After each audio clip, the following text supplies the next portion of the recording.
When Hurricane Ida knocked out power across Louisiana in 2021, generated thefts increased by over 600% in just 4 days. Not in weeks, 4 days. And here's what most people missed. The looters weren't just stealing generators. They were taking batteries, propane tanks, water jugs, even bags of ice. Anything that made life survivable without electricity became a target the moment the lights went out. I'm Zach. I've been prepping since 2012, and I've studied every major blackout, grid failure, and collapse scenario I could get my hands on. From the 2003 Northeast blackout to the Texas freeze to what's happening right now in parts of South America. And there's a pattern. When the power dies, desperate people don't think logically. They think tactically. And the 9 categories of supplies I'm about to share with you are exactly what they'll come looking for first.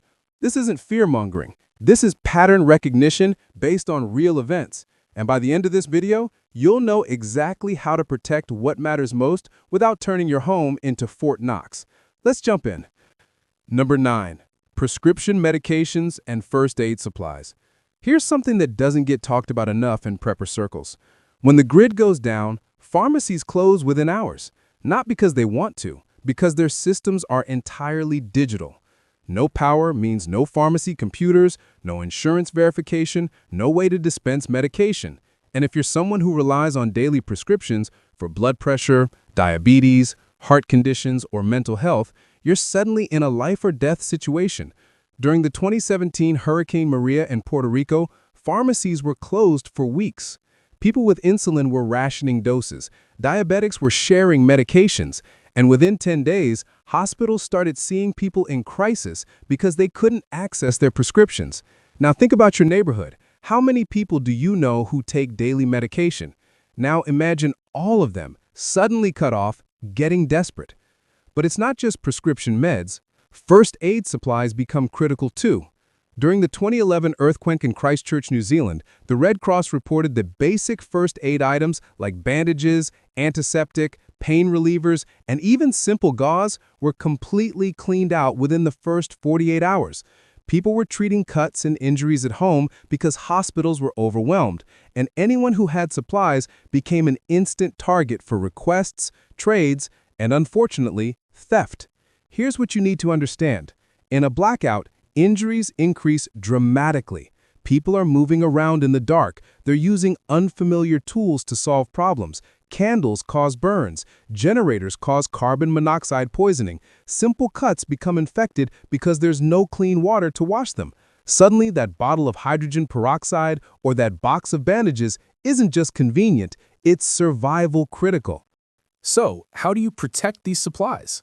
First, never store everything in your bathroom medicine cabinet. That's the first place anyone searches. I keep a small decoy stash there, mostly over-the-counter stuff that's close to expiration. The real supplies are distributed. Some in a locked toolbox in my garage labeled as car emergency kit, some in a sealed container under my bathroom sink behind cleaning supplies, and my prescription backup, that's in a waterproof bag inside a hollowed-out book on my shelf. Not kidding. Second, if you're on prescription medication, talk to your doctor now about getting a 90-day supply instead of 30. Some insurance plans allow it, some don't, but it's worth asking. And if you can afford it, use services like Mark Cuban's Cost Plus Drugs to build a small emergency reserve at lower cost. I'm not affiliated with them, I just know preppers who've used it successfully. Third, learn basic first aid beyond just slapping on a Band-Aid. When you can treat minor injuries yourself, you're less dependent on asking others for help, and you're less likely to reveal that you have supplies worth taking. Knowledge is the ultimate hidden prep. Number 8, fuel and combustibles. Let's talk about something that causes more chaos in a blackout than almost anything else: the inability to move, cook, or stay warm. And all 3 of those require fuel. Gasoline, propane, kerosene, even firewood. When the power goes out, gas stations can't pump fuel. Their pumps run on electricity. Even if they have backup generators, those only last as long as their diesel reserves, usually 48 to 72 hours. During the 2021 Colonial Pipeline cyber attack, even though power was on, fuel shortages created absolute pandemonium in the Southeast. People were hoarding gas in plastic bags. Fights broke out at pumps. Stations were running dry within hours of news breaking. Now imagine that same panic, but without any power, without any communication, and without any idea when it's coming back. That's when fuel becomes more valuable than cash. In Venezuela's economic collapse, a gallon of gasoline on the black market was worth more than a month's salary. People were siphoning fuel from abandoned cars. They were trading family heirlooms for a few liters. And those who were known to have stored fuel, their homes were broken into. Not might have been, were. But here's what most people don't think about. It's not just gasoline. Propane tanks for grills, kerosene for heaters, even lighter fluid and charcoal become high-value targets. During the Texas freeze, propane tanks were stolen off people's porches in blatant daylight. Home Depot and Lowe's were completely cleaned out of anything that could generate heat or cook food. And this was in a state where most people own guns and aren't afraid to use them. Desperation overrides fear. So what do? First, if you store fuel, never keep it all in one place. I keep a small amount in my garage in approved containers, but my larger reserve is stored away from my house in a locked shed that doesn't look like it contains anything valuable. I've even seen preppers bury fuel caches in sealed drums on their property. Extreme? Maybe. Effective? Absolutely. Second, diversify your fuel types. Don't rely only on gasoline, which degrades quickly even with stabilizers. Propane stores indefinitely. Kerosene lasts years. Firewood is renewable if you have trees and a way to process them. And if you can afford it, a small diesel generator gives you flexibility because diesel stores longer than gasoline and is less likely to be siphoned since fewer vehicles use it. Third, obscurity is your friend. Never fill gas cans in your driveway where neighbors can see. Don't store propane tanks in plain view. And for the love of everything, don't post about your fuel preps on social media. I know that sounds obvious, but you'd be shocked how many people brag online about their setups and then wonder why they got targeted during a local emergency. Number 7, batteries and portable power. Here's a reality that hits fast in a blackout. Everything modern runs on electricity. Your phone, your flashlight, your radio, your medical devices. When the grid goes down, batteries become the new currency. Not metaphorically, literally. During the 2021 Texas freeze, I talked to a guy who traded a 10,000 milliamp hour power bank for a full propane tank. And he told me it was the best trade he made all week because that power bank let him keep his phone charged to coordinate with family. But let's zoom out. In the 2003 Northeast blackout, stores were cleaned out of batteries within 6 hours. People were buying them by the armload. And this was before everyone carried a smartphone that dies after 12 hours. Imagine that same scenario today. Your phone is your flashlight, your communication device, your entertainment, your news source, your map. When it dies, you're isolated. And isolation in a crisis is dangerous. Lithium-ion power banks are especially valuable because they're rechargeable and hold massive amounts of power compared to disposable batteries. But here's the problem. They're also very obvious. If looters or even desperate neighbors see that you have working lights, charging devices, or battery-powered tools when no one else does, you become a target. During Hurricane Maria in Puerto Rico, homes that had generator power or solar setups were broken into repeatedly, not because people were evil, because they were desperate. They needed to charge medical devices, call loved ones, or just have a few hours of light to feel human again. And when you're the only house on the block with power, desperation finds you. So, how do you protect your power sources? First, use the gray man principle. Don't advertise that you have power.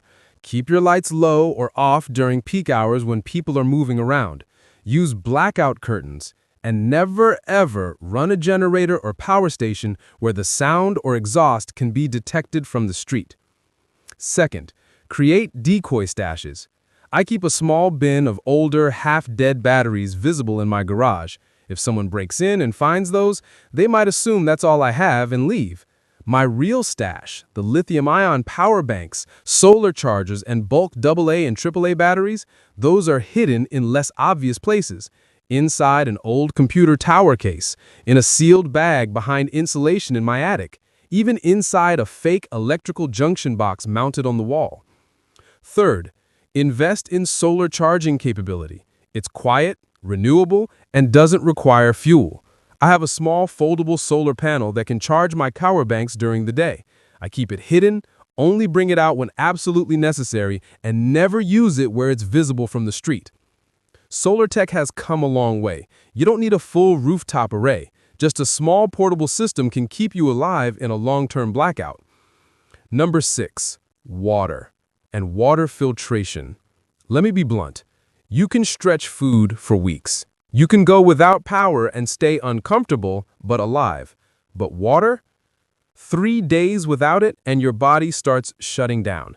And in a blackout, municipal water systems fail fast. Pumps need electricity. Treatment plants need power. And even if water is still flowing, there's no guarantee it's safe to drink. During the 2014 Toledo water crisis, 400,000 people were told not to drink their tap water due to toxin contamination. Stores sold out of bottled water in under 2 hours. People were driving to other cities just to fill up jugs, and that was with power on, phones working, and full communication. Now imagine that same scenario, but in a blackout. No way to get updates. No way to know if the water is safe. No way to buy more, because stores are closed and ATMs don't work. This is why stored water and filtration gear are among the first things taken in a crisis. In Puerto Rico after Maria, people were drinking from contaminated streams. The CDC reported a 58% spike in gastrointestinal illness within 2 weeks because people had no choice. They drank what they could find, and those who had filters, they became the most important people in their neighborhoods, which also made them the most vulnerable. Here's the truth. If people know you can purify water, they will come to you. At first, they'll ask politely. Then they'll beg. Then, if they're desperate enough, they'll try to take it. I'm not saying this to scare you. I'm saying it because it's happened in every prolonged disaster I've studied. Water creates dependency, and dependency creates danger. So, how do you protect your water supplies? First, decentralize everything. Don't store all your water in one location. I keep some in my basement, some in my garage, some in 5-gallon jugs hidden in my closet behind winter clothes. And I even have emergency water pouches vacuum sealed and hidden in my attic insulation. If someone finds one stash, they won't find it all. Second, camouflage your filtration gear. I keep my Berkey filter disassembled and stored inside a large toolbox that looks like it holds power tools. My Sawyer mini filters are in a zippered bag labeled camping gear, buried in a bin with actual camping supplies. And my backup chemical purification tablets are inside an old first aid kit marked expired on the outside. Deception works.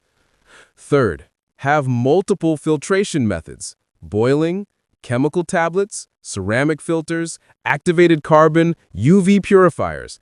If one method fails or gets taken, you have backups. And never, ever demonstrate your filtration system to anyone unless it's life or death. The moment people know you have it, you lose the option of staying invisible. By the way, because I know how overwhelming this can all feel, especially if you're just starting to think about preparedness, I put together something that might help. It's a completely free guide that shows you how to turn $50 into a 90-day food supply. I'm not exaggerating, $50. And it includes the exact shopping list with specific brands and prices, 37 essential items most people never think to stockpile, and the simple storage tricks that work even in a tiny apartment. You don't need a warehouse. You don't need a huge budget. You just need a plan. This guide also covers emergency meals you can make without any cooking fuel, which is critical in a blackout. And it even includes the one shelf-stable oil that lasts for years without going rancid. Everything in this guide is something I've personally tested or use in my own preps. It's not theory. It's practical, real-world preparedness that actually fits into normal life. And it's yours, completely free. I'll drop the link in the description and pin it in the comments. Just let me know where to send it, and I'll get it to you right away. All right, let's keep moving because we're about to get into the items that most people never even think about until it's too late. Number 5, food. especially shelf-stable and ready to eat. This one seems obvious, but most people underestimate how fast food disappears in a blackout. Not just from stores, from homes. During Hurricane Katrina, there were reports of people breaking into houses specifically looking for pantries. In the 2001 Argentina economic collapse, grocery stores were looted within hours of the crisis hitting. And in Venezuela, people were raiding farms and homes for anything edible. Here's what happens in the first 72 hours of a blackout. Stores close because registers don't work. Perishable food spoils because fridges stop running. People panic buy whatever they can grab. And by day 4, if the power isn't back, hunger starts to override morality. Good people start making bad decisions because their kids are crying from hunger. And the homes that are known to be prepared, those become targets. But it's not just about having food, it's about having the right kind of food. Canned goods are heavy and obvious. Freeze-dried meals are expensive and bulky. What you really want is high-calorie, nutrient-dense, long-storing food that doesn't require cooking. Think peanut butter, honey, rice, dried beans, pasta, canned tuna, and oats. These are the foods that sustained people through the Great Depression, through war zones, through every collapse scenario in modern history. During the siege of Sarajevo in the 1990s, people survived on flour, oil, and whatever protein they could find. A bag of rice could feed a family for a week. A jar of cooking oil was worth more than jewelry. And those who had stockpiles, they kept them hidden and never told a soul. Because the moment word got out, you had a line of desperate people at your door. And lines attract more attention. So what do? First, don't store all your food in your kitchen pantry. That's the most obvious place. I keep some there as a decoy, mostly stuff that's close to expiration. But my real food storage is spread out, under beds in sealed containers, in the back of closets, behind boxes labeled old clothes, in my basement behind my water heater, even in large storage bins in my garage labeled holiday decorations. Boring labels keep people from looking inside. Second, rotate your stock religiously. The last thing you want is to reach for your emergency food and find out it expired 2 years ago. I use the first in, first out method. Oldest stuff gets used first, newest stuff goes to the back. And I actually cook with my preps regularly, so I know exactly what I have and how to prepare it. If you've never made a meal from your stockpile, you're not truly prepared. Third, consider bulk basics over prepackaged meals. A 25-pound bag of rice costs about $15 and feeds one person for a month.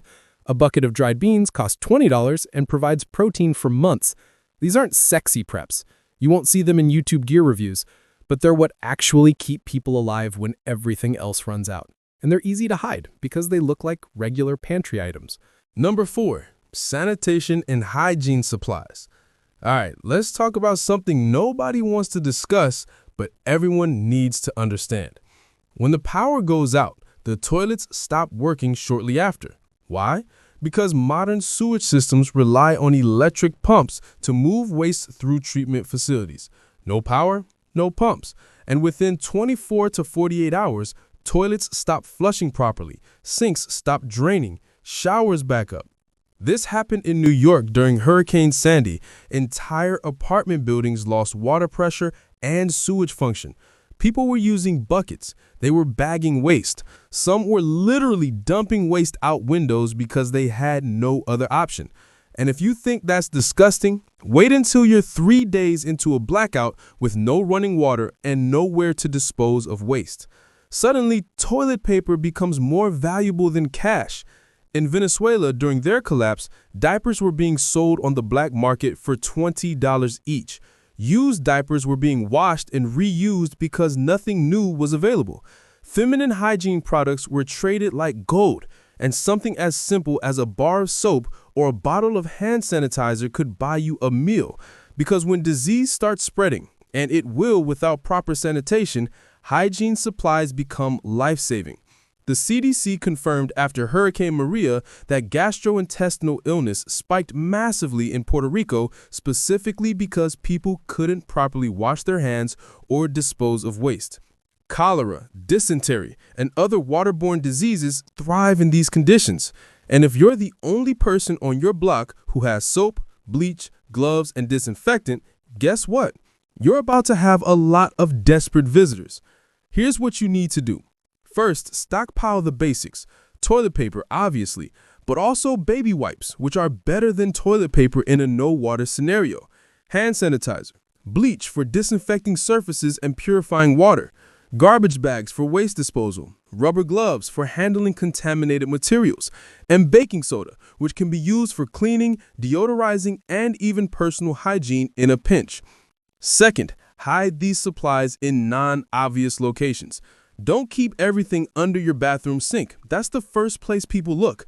I store mine spread throughout my house. Some in a sealed bin in my garage labeled as car cleaning supplies, some in my linen closet behind old towels, some in a plastic tote in my basement marked old kitchen stuff.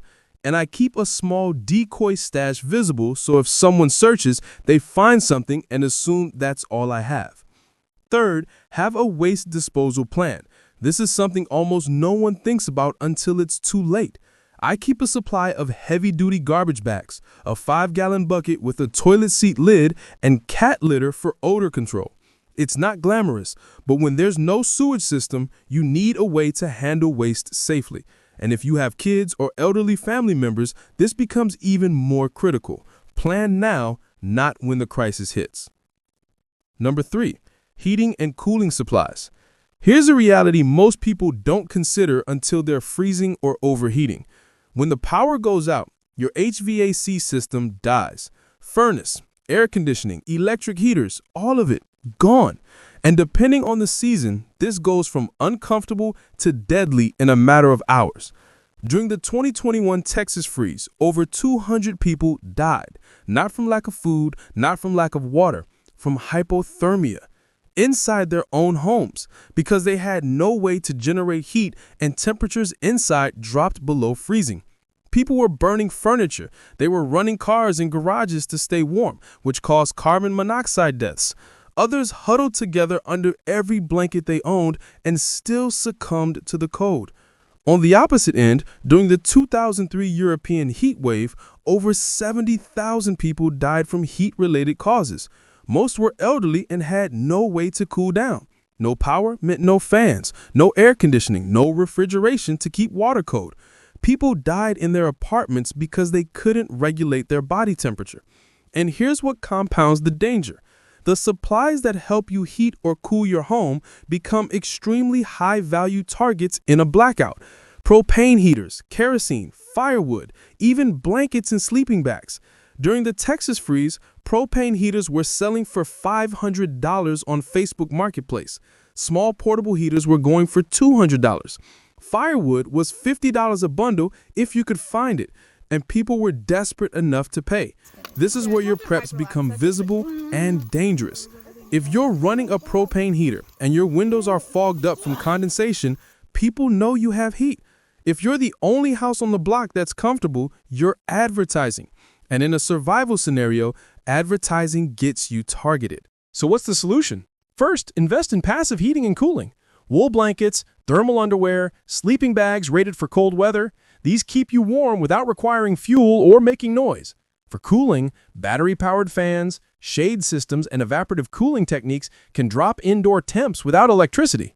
These methods are quiet, low profile, and don't require announcing to the world that you're comfortable. Second, if you do have active heating like a propane heater or wood stove, use them strategically. Heat one small room, not your entire house. Use blackout curtains to prevent light and heat signatures from being visible outside. And never run heating sources during peak hours when people are moving around and might notice. Heat at night when everyone's asleep, or during the day when it's less obvious. Third, stockpile fuel quietly and store it securely. If you heat with wood, don't stack cords of firewood in your front yard. That's a billboard that says, "I'm prepared, come take my stuff." Store it in a shed or garage, or better yet, scatter smaller amounts in multiple locations. If you use propane, keep tanks locked and out of sight, and never tell anyone what you have. Operational security isn't paranoia, it's survival. Number 2, communication devices and information access. Let's talk about something that breaks people psychologically faster than almost anything else in a blackout. Information isolation. When the power goes out, your internet dies. Cell towers run on battery backups that last maybe 24 hours, then they're done. Your TV doesn't work, your computer doesn't work, and suddenly, you're completely cut off from the outside world. This creates a panic spiral. You don't know how widespread the blackout is. You don't know if help is coming. You don't know if this is a temporary outage or the start of something worse. And in that information vacuum, fear takes over. During the 2003 blackout, people in New York thought they were being attacked by terrorists because they had no way to get accurate information. Rumors spread like wildfire, and people made dangerous decisions based on bad intel. But here's the flip side. If you have a way to access information when no one else does, you become incredibly valuable and incredibly vulnerable. A working battery-powered radio, a charged tablet with downloaded maps and reference guides, even a functioning smartphone when everyone else's is dead. These give you a massive advantage, but they also paint a target on you. During Hurricane Maria, people who had satellite phones or hand radios became community information hubs. At first, this was great. They could coordinate aid, check on family, get weather updates. But as the disaster dragged on, these people were overwhelmed with requests, then demands.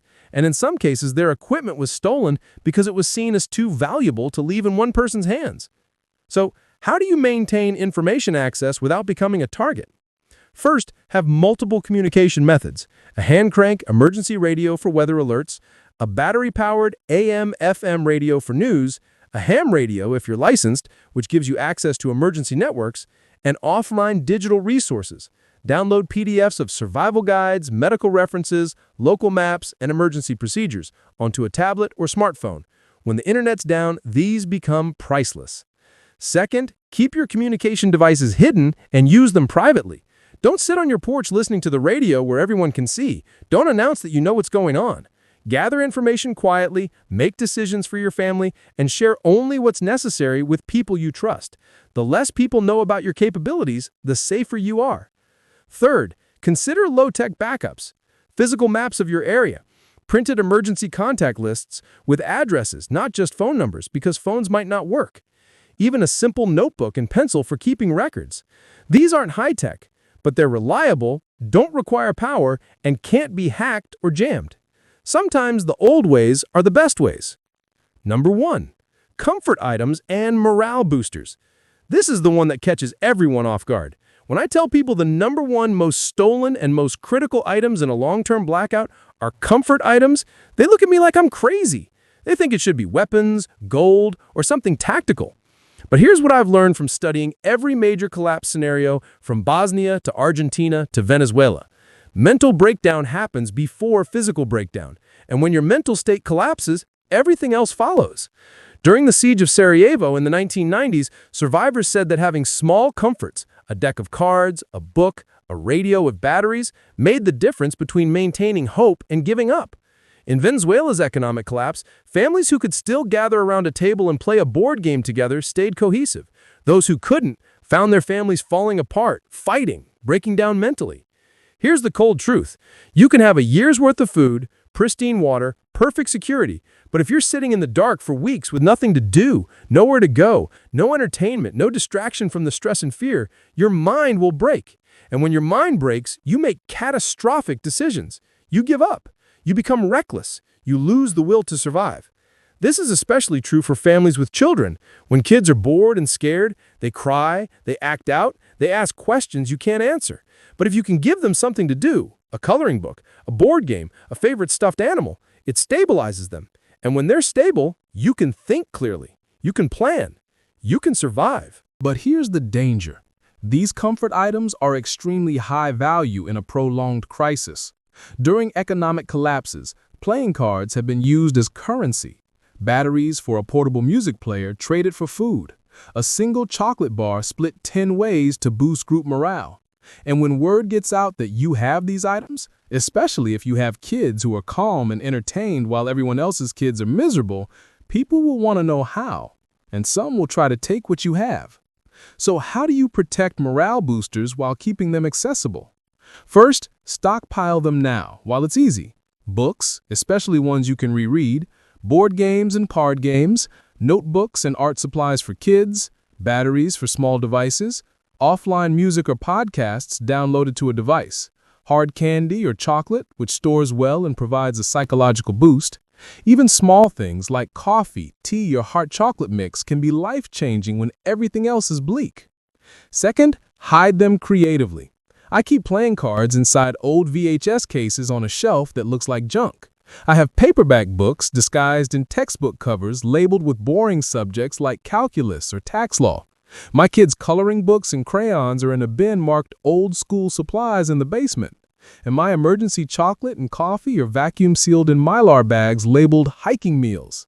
Boring, uninteresting labels are your friend. Third, ration their use and never display them publicly. If you have a radio playing music, do it inside with windows closed and curtains drawn. If you're playing a board game with your family, do it away from windows where neighbors can see, and never ever let outsiders know you have a stash of comfort items. Because in a long blackout, hope becomes the most valuable commodity. And if people see that you have hope, they'll either want you to share it or they'll want to take it. Here's something I learned back in 2014 when I was researching the Bosnian War and how families survived sieges that lasted years. The people who made it weren't always the ones with the most supplies. They were the ones who maintained their humanity and their sanity. They told stories. They sang songs quietly. They found tiny moments of joy in the darkness, and that's what kept them going when everything else said to give up. That's why morale boosters aren't a luxury. They're a survival essential, and protecting them is just as important as protecting your food and water. Before we wrap up, I want to quickly mention that free guide I told you about earlier. If you haven't grabbed it yet, seriously, take 2 seconds and click the link in the description. It's completely free, no credit card, no catch. Just a simple, proven plan for turning $50 into a 90-day food supply. Whether you're brand new to prepping or you've been doing this for years, there's something in there that'll help you. It includes specific shopping lists, storage tricks that work in tiny spaces, and even emergency meal ideas that don't require cooking. Just let me know where to send it, and it's yours. Preparedness isn't about building a fortress. It's about building resilience, quietly, intelligently, and in a way that doesn't paint a target on your back. Store smart, stay low profile. And remember, the supplies you protect today are the ones that keep your family safe tomorrow. If you found this helpful, do me a favor and hit that like button. Drop a comment and let me know which of these 9 surprised you the most, or if there's something I missed that you think should have made the list. And if you're serious about preparedness, subscribe to the channel because we're diving deep into real-world strategies every single week. Not theory, not hype, just practical, tested information that works for everyday people living everyday lives. Stay calm, stay steady, and remember, preparedness is about peace, not panic. I'll see you in the next one.